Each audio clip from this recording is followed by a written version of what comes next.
चंद्रशेखर ने अपनी चुप्पी तोड़ते हुए रोहिणी की सच्चाई बताते हुए कहा, रखना चाहता मीडिया के लोग बहरे दौड़ाइए। मैं बहुजन समाज के अस्तित्व पे खतरा बन गया है। चारों तरफ से संविधान में जो प्रदत्त अधिकार उनको मिले हैं। आप बोला भाई, बताओ। देखिए, ये हमारा 7वां प्रभु सम्मेलन है। सहारनपुर से शुरू हुए हैं और 18वां सम्मेलन खत्म हो गए, तब हमारे मंडल स्तरीय सम्मेलन खत्म होंगे। और ये सम्मेलन का उद्देश्य ये है कि आज बहुजन समाज के अस्तित्व पे खतरा बन गया है। चारों तरफ से संविधान में जो प्रदत्त अधिकार उनको मिले हैं, उन अधिकारों को खत्म किया जा रहा है। चाहे वो आरक्षण हो, चाहे शिक्षा हो, चाहे नौकरियां हो, चाहे और जमीनें मिली हो, चाहे और अधिकार हो, उन सब अधिकारों पर डाका पड़ रहा है। चाहे बिजली के निजीकरण का मामला हो या शिक्षा मित्रों का मामला हो, उनके समायोजन का, चाहे 69,000 शिक्षक भर्ती का मामला हो, तमाम तरह से कमजोर वर्गों के खिलाफ अन्याय किया जा रहा है। मुसलमानों पे बुलडोजर चल रहे हैं, उनके घरों को जमींदोज किया जा रहा है, उन पे गोलियां चल रही है। दलित पिछड़े वर्ग के लोगों को मार मार के लटकाया जा रहा है। उनकी बच्चियों की अस्मतों पे भी हमला हो रहा है। कानून व्यवस्था खत्म हो चुकी है। ऐसे में अस्तित्व बचाओ, समाज में भाईचारा बनाओ, कमजोर वर्गों को जोड़ो और जोड़ के प्रभु जन सम्मेलन के जरिए भविष्य की तैयारी करो। जो 15 साल का सूखा है उसको खत्म करो, राजकाज लाओ और लोगों की समस्या दूर करो। जातिगत जनगणना होनी चाहिए, उसके साथ साथ उसके आखिरी आंकड़े भी जारी होने चाहिए।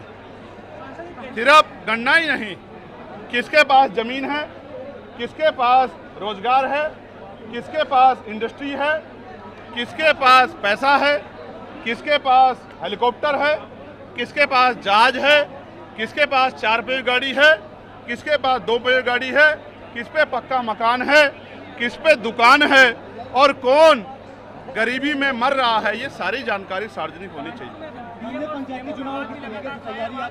पंचायत चुनाव बहुत मजबूती से आजाद समाज पार्टी काशीराम और भीम आर्मी लड़ेगी। उसके लिए वो संघर्ष कर रही है, गांव-गांव प्रचार कर रही है, बूथ कमेटियां बना रही है, सेक्टर कमेटियां बना रही है, ग्राम पंचायत समितियां बना रही है, भाईचारा को 12 जातियों को जोड़ के भाईचारा कमेटी बना रही है, तमाम तरह से उनके मुद्दों के लिए संघर्ष कर रही है। अभी बिजली के निजीकरण पे भी हम लोग और शिक्षा मित्रों के समायोजन पे भी आंदोलन करेंगे। हम लगातार कोशिश कर रहे हैं कि आजाद समाज पार्टी तेजी से आगे बढ़े और उसके जरिए लोगों की समस्याओं का हल हो। 2027 के चुनाव से पहले जो गुंडा राज उत्तर प्रदेश में चल रहा है उसको खत्म करना होगा।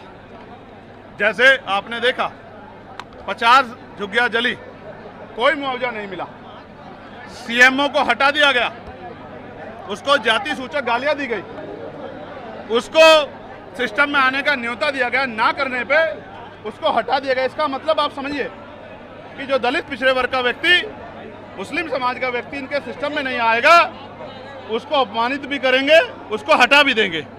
ये आपके सामने हो रहा है, ये छिपा हुआ नहीं है।